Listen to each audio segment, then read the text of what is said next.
Why is leadership a skill? I'm gonna just pose that out to I'm gonna start with Sean.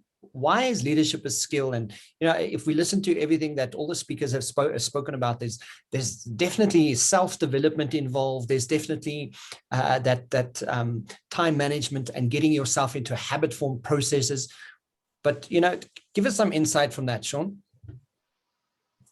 Look, I believe that we are all, bound by past conditioning.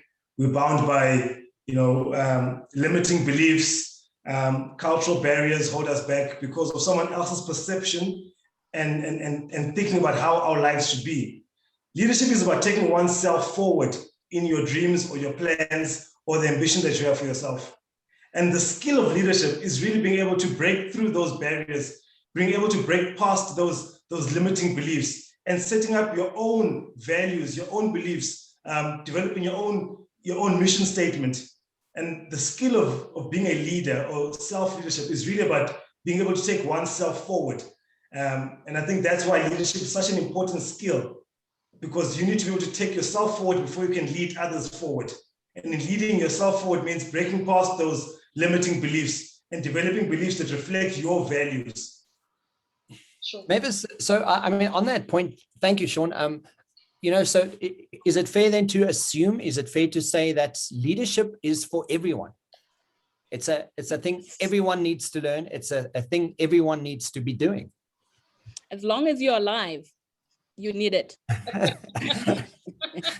As long as you're breathing. The place of leadership is self-leadership, right? Self-influence. You can't influence others if you can't influence yourself. So getting through every day requires a lot of you influencing yourself to go after your dreams, to go after your goals and the things that matter to you. So if you can't influence yourself, if you're alive here, you're not going anywhere, right?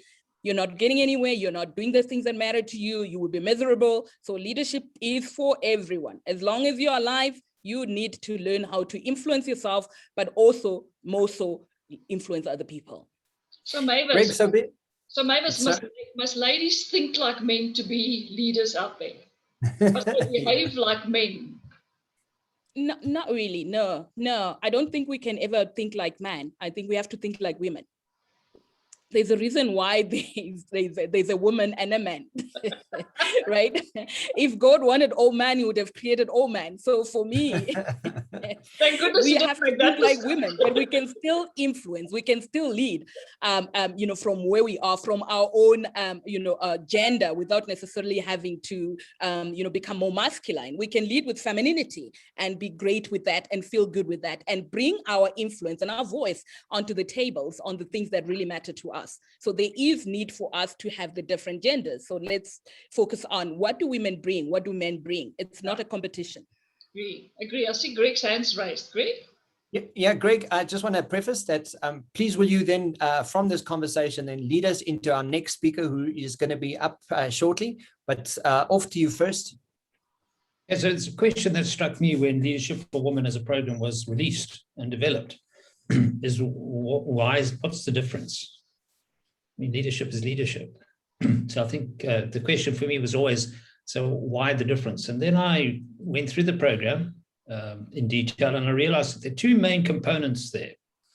One is the glass ceiling, is that the conditioning that has been delivered to women in leadership is strongly biased. It's been biased for years. And it's something that may not sit in my subconscious, but it will sit in the subconscious of many of the participants in the program. So how do they break free of that? And I think that's where Mavis is saying, well, they take control, but you need the toolbox to take control. So it's about, that's a major obstacle that needs to be overcome. There's a toolbox for it. You can actually do it, and that module will actually work on you for that. The other one is this multi roles that women play. It's absolutely amazing. I mean, I get overwrought with the few roles that I play. And I think, well, how do they do it? How are they mother? They're thinking about school lunches, they're thinking about children, they're thinking about development, they've got their work to do. How do they do it? And they have this multiplicity of roles. And it's about the planning, detailed planning. Because one of the key roles for women is being present. Yeah. And they need to be more present than some men or men in general because of their multiplicity of roles. They need to be able to be present. And the only way you can be present is to not be distracted. And the only way to not be distracted is to have a detailed plan.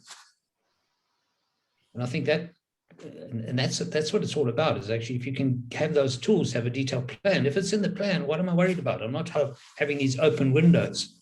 Yeah. I'm worried about all these multiplicity of things that I have to do because it's in the plan. Mavis, would you agree it's about the plan? Certainly. It's certainly about the plan, because I mean, planning in your own head doesn't quite work. There's a lot of fuzzy thoughts that come through. You think about a lot of things, you get distracted, but once you have a plan in place, it's very easy. You know that this block of time, this is what I'm working on, this is what I'm doing, versus like almost like an aspirational, wishful thinking that I wish I could do that. So you're no longer wishing, you are actually getting to get it done. And the plan really helps a lot to get that done. And so that toolbox, Greg, us as women, we need it. Okay, thank you very much. It's my time to move on a bit now, Kevin.